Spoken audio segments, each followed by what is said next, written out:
see on Jürgen. Ta on vormelühepiloot, keda kõik armastavad ja imetlevad. Aga seda ainult Jürgeni peas. Tegelikult töötab ta lennujaama kontrollkeskuses, koordineerides iga päev turvaliselt saabuvaid ja väljuvaid lende. See on uskumatult tähtis, aga ka väga rutiinne töö. Ta teeb seda 7 päeva nädalas ja 14 tundi päevas ja selleks, et end vormis hoida, magab ta ainult 4 tundi ööpäevas. Jälgides ekraanide rivi, tehes mitut asja korraga, sõites oma vormelühega või tooliga. No vaadake seda meest. 98 töötundi nädalas pole Jürgeni jaoks mingi probleem.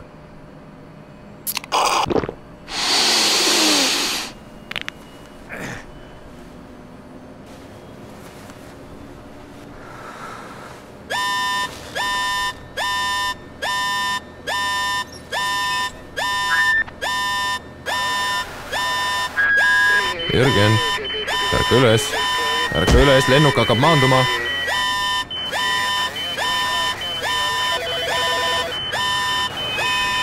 Lõpuks Jürgen ärkab.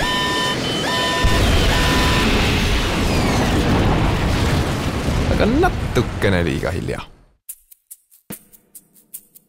Täistööaeg on 40 tundi nädalas ehk 8 tundi päevas 7-päevase vahemiku kohta. Tööandja ja töötaja võivad omavahel leppida kokku ka osalises ehk lühemas tööajas. Tööaja korralduse eesmärgiks on töö tegemise aja kindlaks määramine, eelkõige tööaja alguse, lõpu ja tööpäeva siseste vaheaegade määramine. Töötaja peab saama tööpäeva sees puhkepausi einestamiseks ja puhkamiseks. Pärast 6-tunnist töötamist on töötajal õigus puhata vähemalt 30 minutit.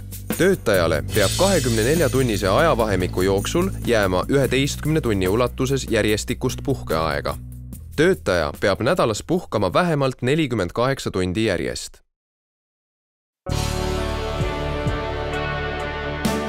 Aasta parima töötaja auhind lennujaama kontrollkeskuses läheb Jürgenile!